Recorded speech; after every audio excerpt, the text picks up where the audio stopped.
Good morning students. आज हम class 7 का एसएस पढ़ेंगे। एसएस में हम लोग lesson number 6 administrative system and architecture during the medievally age यानी कि मध्ययुगीन शासन व्यवस्था और स्थापत्य, तो उसमें हमने कुछ टॉपिक देख लिए थे, जैसे कि administrative system during the Rajput age, Rajput युग की जो शासक व्यवस्था है वो हमने देखा था। फिर एडमिनिस्ट्रेटिव सिस्टम यानी कि शासन व्यवस्था भी हमने देख ली थी। फिर हमने देखा था administrative system in the village, जो गांव में जो शासन व्यवस्था है उसके बारे में भी हमने देखा था। फिर लिटरेचर यानी कि साहित्य, वो साहित्य में भी हमने देखा था कि किस किस भाषा में साहित्य लिखे गए थे, और साहित्य के साथ नाटक भी लिखा गया था, वो भी हमने देखा था, जैसे कि संस्कृत, प्राकृत, तमिल, कन्नड़, तेलुगु, ये सब भाषाओं में साहित्य लिखा गया था और उसके साथ नाटक भी लिखा गया था। तो आज हम आर्किटेक्चर के बारे में पढ़ेंगे। यहाँ पे दो पिक्चर आपको दिखाई दे रहे हैं, वो है एक तांजोर का मंदिर और दूसरा है खजुराहो का मंदिर। अब तांजोर और खजुराहो कहाँ पे आए हैं और किस लिए वो प्रसिद्ध है, कहाँ का प्रसिद्ध है, वो हम देखेंगे। Among the various construction during the Rajput age, temple construction is noteworthy. The Rajput kings were the fond of constructing grand and archaic building. The architecture and the sculpture of that time is evolved from the temple, forts, places, lakes, etc. Architecture को हिंदी में हम कहेंगे स्थापत्य।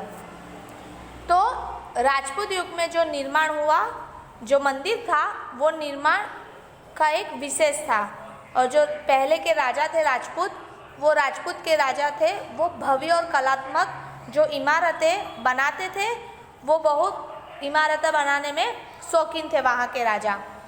और उनके जो द्वारा बनाए गए जो मंदिर है, फिर किले हैं, फिर राजमहल है, जलाशय, ये सब उस समय पे जो बनाए गए थे, वो उसमें शिल्प का जो ख्याल हमें आता है, एकदम वर्णाट काम वाली जो डिज़ाइन है वो वहाँ के राजा बनाते थे, यानी कि वो राजा शौकीन थे ये सब किले विले बनाने में। Among the temples, Khajuraho in the Madhya Pradesh and the Puri temple, Lord Jagannath are famous for their architecture and the sculpture. The Sun temple of the Konark was also built during that time.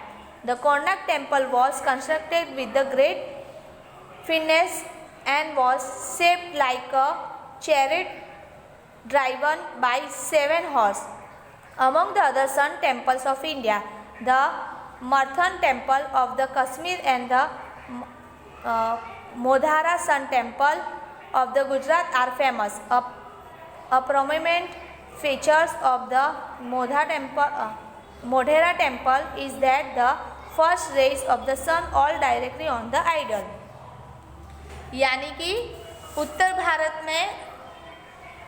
Bharat में इस समय जो निर्मित हुआ मंदिर है वो मध्य प्रदेश का खजुराहो मंदिर है, यानी कि और भुवनेश्वर का जो पुरी है मंदिर, वो शिल्पकला और स्थापत्य से दृष्टि से प्रख्यात मंदिर है।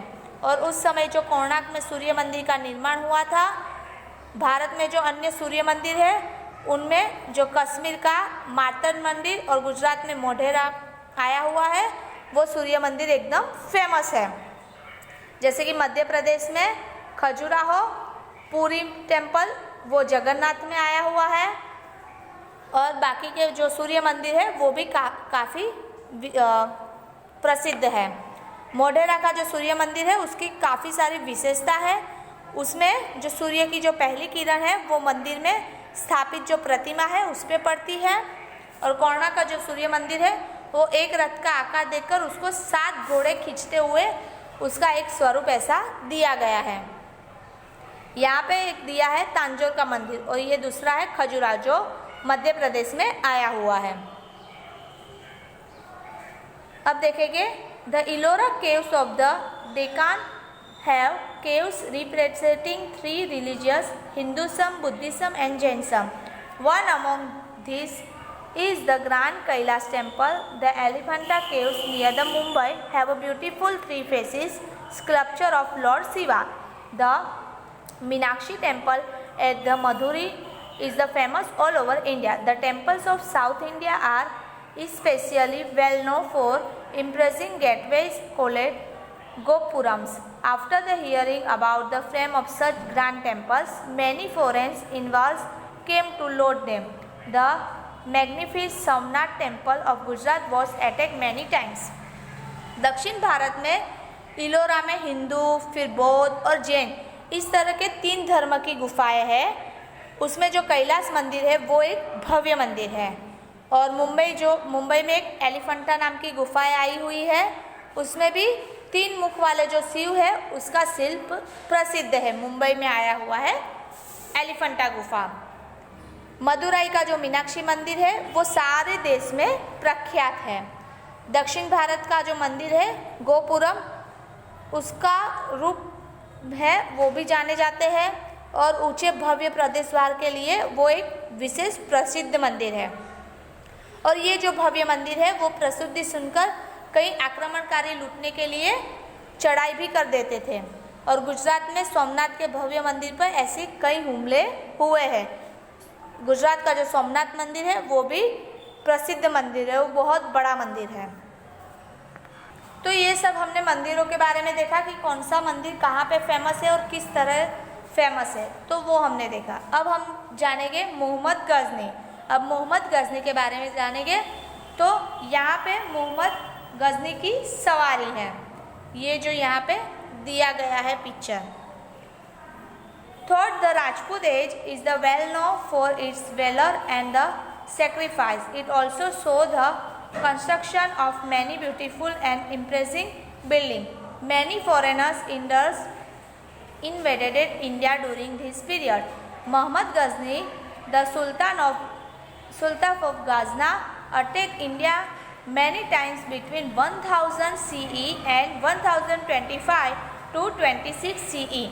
In spite of facing problems during the attack, he constructed plunder India with the full force. During one such attack, when Gujarat was under Bhimdev Solanki rule and the planet Somnath, many people from Surashtra and the Gujarat joined the Bhimdev Solanki and tried to protect Somnath but failed. जो मोहम्मद गजनी है उसके बारे में देखेंगे। तो ऐसे तो राजपूत युग अपने शौर्य और समर्पण के लिए याद किया जाता है, लेकिन इस समय जो बेजोड़ स्थापत्य का भी निर्माण हुआ है, उस समय कई आक्रमणों ने भारत पे चढ़ाई भी की थी और 1000 से 1075 दौरान मोहम्मद गजनी ने कई बार चढ़ाई की थी। मोहम्मद गजनी जो है वो गजना प्रांत का सुल्तान था और हर बार उसने कठिनाई होती थी, फिर भी वह पुनः तैयारी करके आंधी की तरह वो चढ़ाई करता था और जीत भी जाता था। ऐसे ही आंधी की तरह वो सोमनाथ पर भी चढ़ाया था, जो सोमनाथ मंदिर है वो। उस समय गुजरात में भीमदेव सोलंकी का शासन था। सौराष्ट्र और गुजरात के बहुत से लोगों में जो सोमनाथ को बचाने के लिए भीमदेव सोलंकी के साथ भीमदेव जो सोलंकी राजा थे उनका साथ दिया, लेकिन सफलता उसे नहीं मिली। यहाँ पे अब हम देखेंगे change of power at Delhi. Delhi की जो सत्ता है वो किस तरह बदली गई थी वो देखेंगे।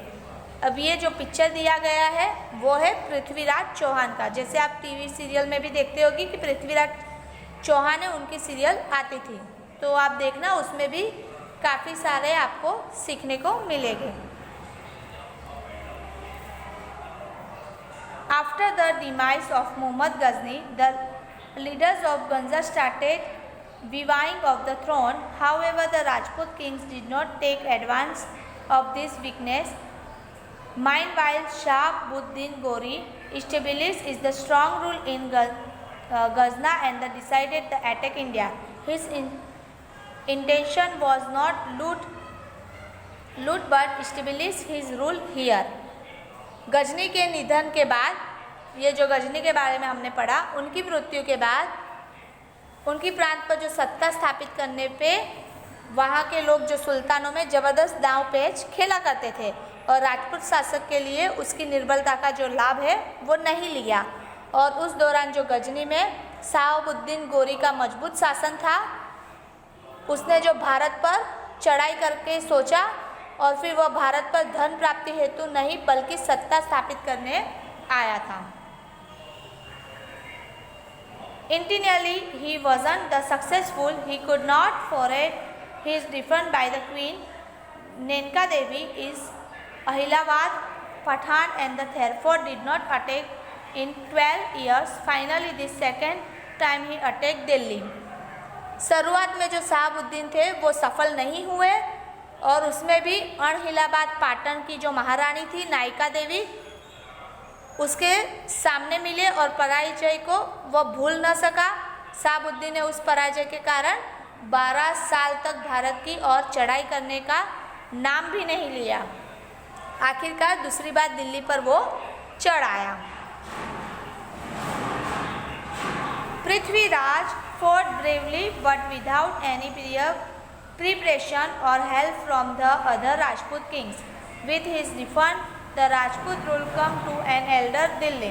As the result, Shahabuddin established his rule there and extended his kingdom. After Shahabuddin, his son, who was also the commander, Qutb-ud-Din Aibak ascended the throne.